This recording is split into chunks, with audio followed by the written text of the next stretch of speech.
Hello everyone, welcome to my YouTube channel. আজকের ভিডিওতে আমরা ক্লাস 11 ফার্স্ট সেমিস্টারের সিস্টার নিবেদিতার লেখা অমরনাথ পার্ট 2 নিয়ে আলোচনা করব। ইতিমধ্যেই অমরনাথের পার্ট 1 এবং ক্লাস 11-এর ফার্স্ট সেমিস্টারের অন্যান্য যে সমস্ত প্রশ্নগুলি রয়েছে, যেমন an astrologer's day, the Swami and mother worship, এবং যে সমস্ত পোয়েট্রিগুলি রয়েছে, composed upon Westminster bridge, the bangle sellers ইত্যাদি নিয়ে আলোচনা করে দিয়েছি। তোমরা আমার চ্যানেলের প্লেলিস্টে গিয়ে ভিডিওগুলি দেখে নিতে পারো। ক্লাস শুরুর আগে শুধু একটাই অনুরোধ, যদি আমার চ্যানেলে প্রথম ভিজিট করে থাকো তাহলে প্লিজ চ্যানেলটিকে সাবস্ক্রাইব করে দিও, একটা লাইক করে দিও এবং শেয়ার করে দিও। তাহলে শুরু করা যাক আজকের class. But as I told the tale of his warm discussions, কিন্তু যখন তিনি তার এই উষ্ণ কথাবার্তার বিষয়টা আমাদেরকে এসে বলতেন, অর্থাৎ সাধু সন্তদের সঙ্গে বিবেকানন্দের যে এই সমস্ত কথাবার্তাগুলো হয়েছে, যখন তিনি এগুলো এসে আমাদেরকে বলতেন, the foreign mind could not help with some amusement noting the paradox, অর্থাৎ আমার যে বিদেশি মন, ফরেন মাইন্ড মানে কি, আমার যে এখানে সিস্টার নিবেদিতা নিজের কথা বলছে, অর্থাৎ আমার এই বিদেশি মনটা কুড নট হেল্প নোটিং। আচ্ছা, অমিট বার্টার ইউজ হেল্প তোমরা পড়েছো তো গ্রামারটা, হেল্প তুলে দিয়ে ঠিক তার পরের ভার্বের গায়ে আইএনজি যোগ করতে হয়। মাঝখানে এখানে লিখেছে উইথ সাম অ্যামিউজমেন্ট, অর্থাৎ মজার সাথে আমি এটা লক্ষ্য না করে পারলাম না দ্য প্যারাডক্স। প্যারাডক্স মানে কি, প্রচলিত মতের বিরুদ্ধে যে মতবাদ, ঠিক আছে, বিপরীতধর্মী মতবাদ, অর্থাৎ আমি স্বদেশী বিদেশি এদের মধ্যে কোনো ভেদাভেদ করব না, আবার হিন্দু মুসলিম এদের মধ্যে ভেদাভেদ করব। That the তহসিলদার himself and many other officers and servants of the pilgrimage, যে ওই তহসিলদার নিজের, তহসিলদার মানে কি বলেছিলাম, ট্যাক্স কালেক্টর, অ্যান্ড অন্যান্য যে সমস্ত অফিসাররা রয়েছে এবং চাকর বাকররা রয়েছে যারা কিনা ওই তীর্থযাত্রীদের জিনিসপত্রগুলো বয়ে নিয়ে যেত, হ্যাড বিন মুসলিমস, মুসলমান, তারা সবাই মুসলমান ছিল। And that no one had dreamed of objecting to their entering the cave, এবং কেউ কিন্তু এটা স্বপ্নেও ভাবেনি, ড্রিমড অফ অবজেক্টিং, অবজেক্ট মানে অ্যাকচুয়ালি কি, বাধা দেওয়া, ঠিক আছে, তারা কিন্তু স্বপ্নেও বাধা দেওয়ার কথা কখনো ভাবতে পারে না। They are entering to the cave, কেভের দেখো সিটা ক্যাপিটাল লেটারে আছে, তার মানে এটা কোন গুহার কথা বলা হচ্ছে, অমরনাথের ওই গুহার কথা বলা হচ্ছে যেখানে ভগবান শিবের মূর্তি বিরাজমান রয়েছে, ঠিক আছে, শিবলিঙ্গ বিরাজমান রয়েছে।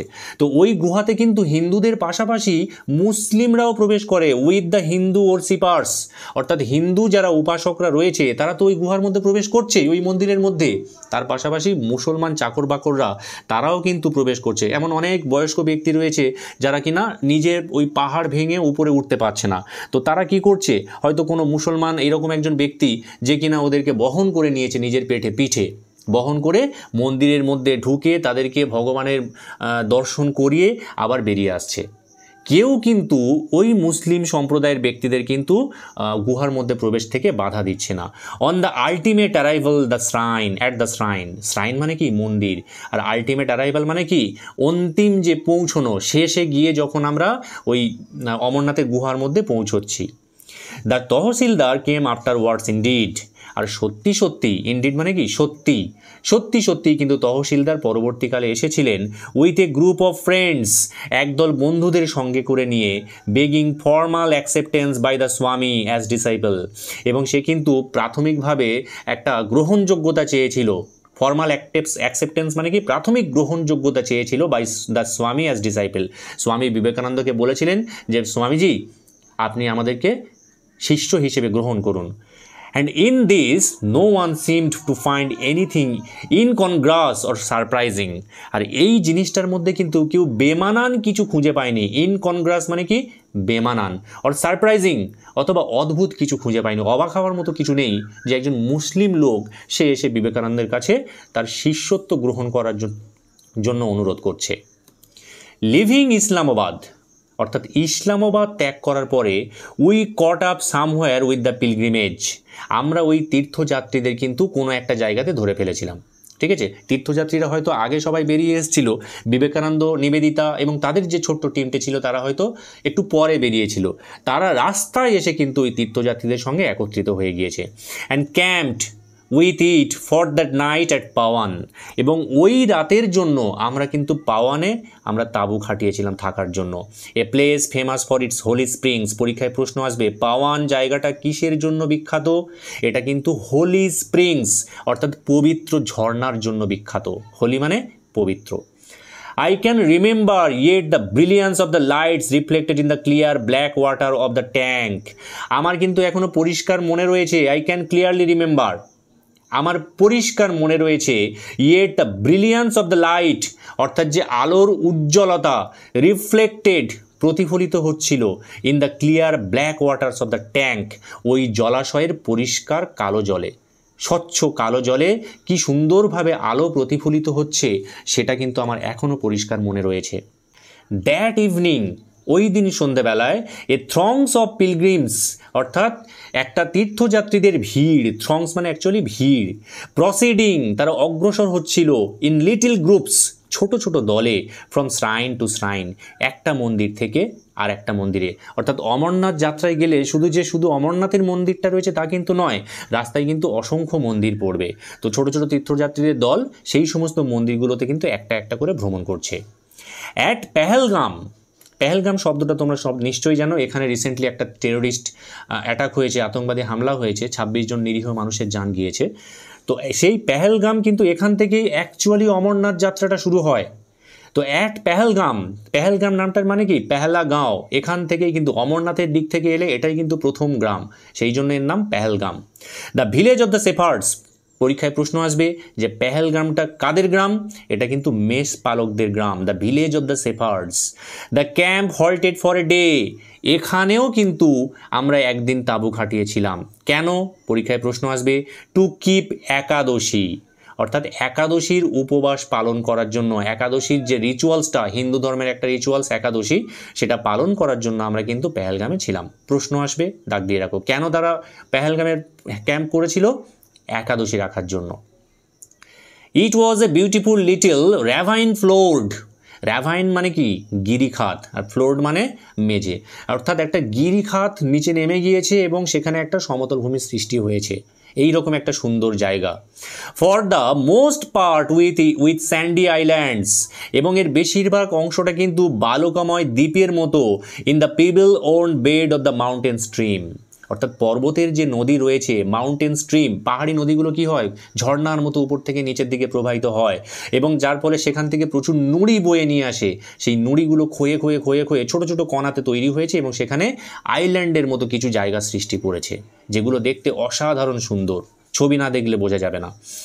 The slopes about it were dark with pine trees, আর এর যে ঢালগুলো, ওই যে গিরিখাতটা রয়েছে র্যাভাইন, ওর যে ঢালগুলো রয়েছে were dark with pine trees, সেটা কিন্তু পাইন গাছে ঢাকা, পাইন গাছের জঙ্গলে কিন্তু দুদিকের ঢালুর জায়গাটা একেবারে ঢেকে রয়েছে। And over the mountain at its head was seen, আর এই পাহাড়ের উপরে যখন তুমি এর মাথার দিক থেকে তাকাবে অ্যাট সানসেট, তুমি সূর্যোদয়ের সময়, দ্য মুন নট ইয়েট ফুল, তুমি দেখতে পাবে যে এখনও পর্যন্ত পুরো চাঁদটা পুরো হয়নি, গোলাকার হয়নি, এরকম অর্ধচন্দ্র তুমি একটা দেখতে পাবে। অর্থাৎ পাহাড়ের ওপরে উঠে যখন তুমি সামনের দৃশ্যটা দেখবে একদিকে সূর্যাস্ত হচ্ছে, সূর্য ডুবে যাচ্ছে, এবং তার উল্টো দিকে দেখবে আকাশে চাঁদ উঠেছে, একাদশীর চাঁদ, সেটা কিন্তু পুরোপুরি গোল নয়, নট ইয়েট ফুল, এই চাঁদটা এত সুন্দর দৃশ্য তুমি দেখতে পাবে। It was the scenery of Switzerland or Norway, অর্থাৎ এই জায়গার দৃশ্যটা দেখলে তোমার মনে হবে যেন এটা কোনো একটা সুইজারল্যান্ড অথবা নরওয়ের দৃশ্য। কোথাকার দৃশ্যটা, ওই পেহেলগামের যে দৃশ্যটা। অ্যাট দেয়ার জেন্টলেস্ট অ্যান্ড লাভলিয়েস্ট, তাদের কোমলতায় এবং সৌন্দর্যে, অর্থাৎ কোমলতা এবং সৌন্দর্যের দিক থেকে পেহেলগামের দৃশ্য কিন্তু সুইজারল্যান্ড বা নরওয়ের দৃশ্যের থেকে কোনো অংশে কম নয়।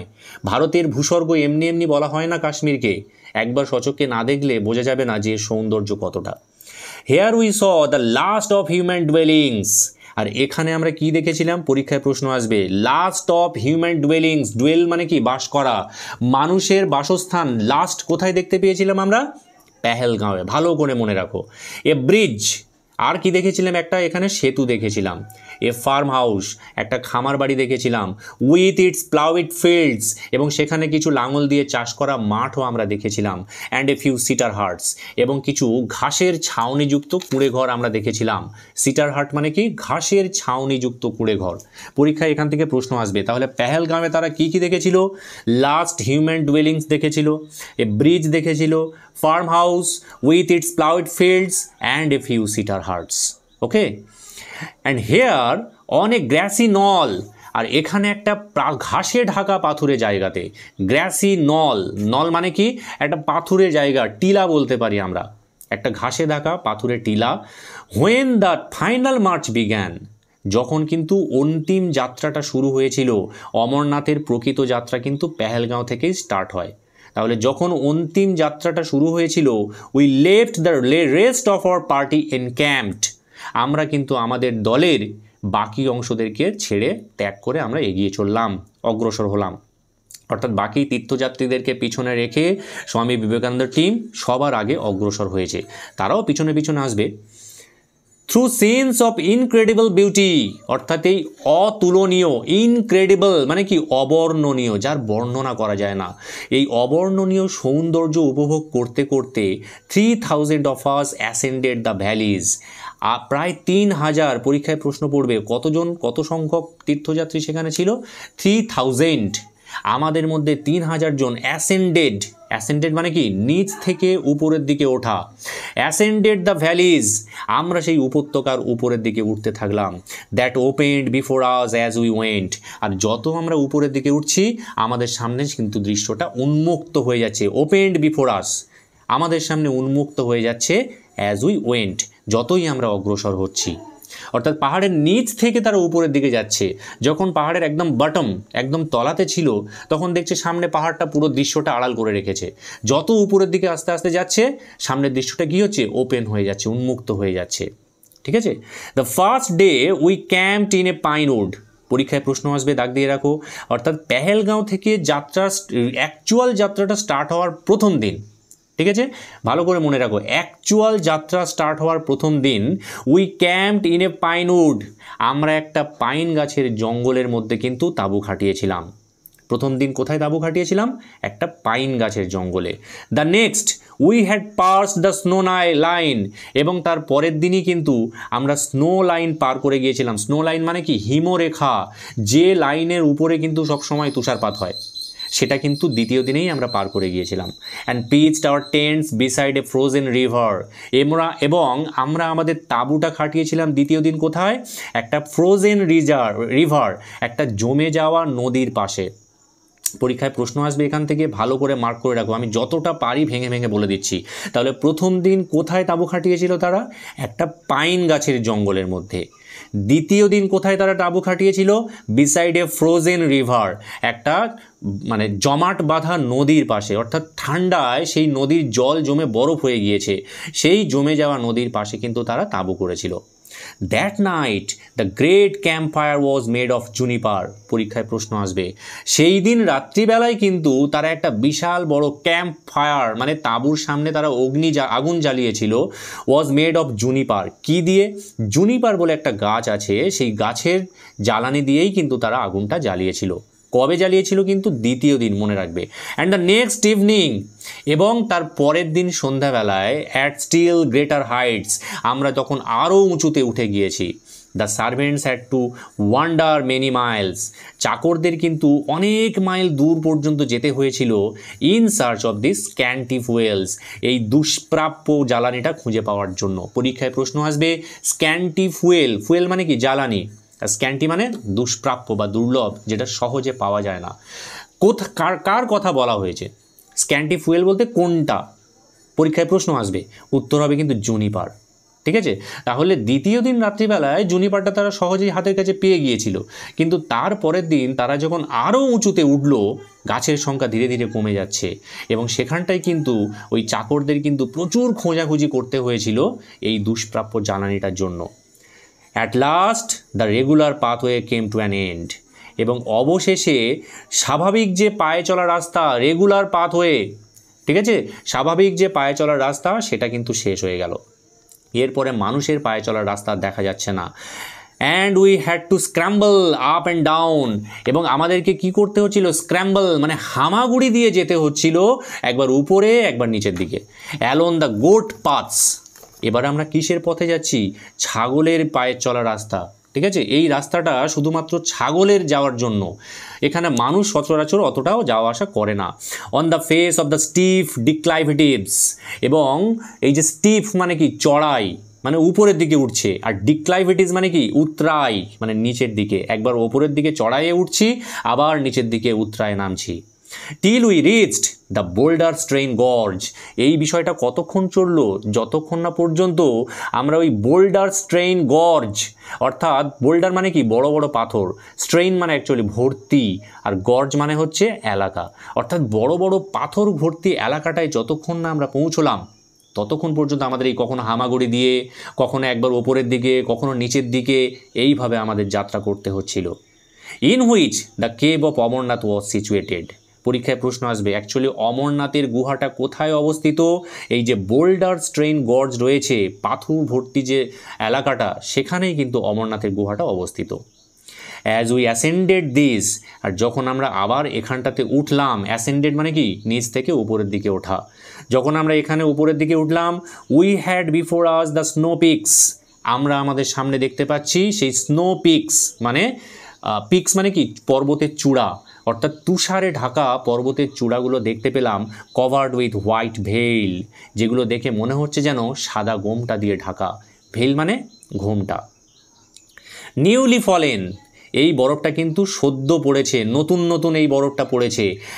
And in the cave itself, আর ওই গুহার মধ্যেই, ইন এ নিচ নেভার রিচড বাই সানলাইট, নিচ মানে কি, নিচ মানে গভীর এলাকা, ওই গভীর এলাকার মধ্যে যেখানে ওই সুড়ঙ্গটা অবস্থিত অমরনাথের, সেখানে কখনোই সূর্যের আলো পৌঁছয় না। সোন দ্য গ্রেট আইস লিঙ্গম, কিন্তু সেখানেও কিন্তু ওই তুষার শুভ্র শিবলিঙ্গটা, আইস লিঙ্গম, অ্যাকচুয়ালি অমরনাথের শিবলিঙ্গটা কিন্তু বরফের তৈরি, ঠিক আছে, সেই বরফ কখনোই গলে না, সেই মহান বরফের তৈরি বিশাল শিবলিঙ্গটা, সেটা কিন্তু সূর্যের আলো না থাকার সত্ত্বেও কিন্তু চকচক করছে। That must have seemed to the ecstatic patients, যেটা কিন্তু ওই অবাক হয়ে যাওয়া চাষিদের মনে হয়েছিল। অস্টাক মানে কি বিস্মিত, আর পেশেন্টস মানে কিন্তু চাষি, পেশেন্ট মানে রোগী, আর পেশেন্টস মানে চাষি, স্পেলিংটা একটু লক্ষ্য রাখবে। তো সেই অবাক হয়ে যাওয়া চাষিদের এটা দেখে মনে হয়েছিল, হু ফার্স্ট কেম আপন ইট, যারা প্রথম এটাকে দেখেছিল, like the waiting presence of god, যেন ভগবান স্বয়ং তাদের জন্য অপেক্ষা করছিল। আজকের ক্লাসটি এখানেই শেষ হলো। খুব শীঘ্রই দেখা হচ্ছে অমরনাথের পার্ট 3 নিয়ে। যদি ভিডিওটি ভালো লেগে থাকে তাহলে অবশ্যই একটি লাইক করো এবং বন্ধুদের সাথে শেয়ার করো। তোমাদের একটা লাইক এবং শেয়ার আমাকে আরও ভালো কন্টেন্ট তৈরি করতে উৎসাহিত করবে। যদি তোমাদের কোনো প্রশ্ন বা মতামত থাকে তাহলে নিচের কমেন্ট বক্সে জানাতে পারো। আমি চেষ্টা করব তোমাদের সকলের মন্তব্যের উত্তর দিতে। ধন্যবাদ।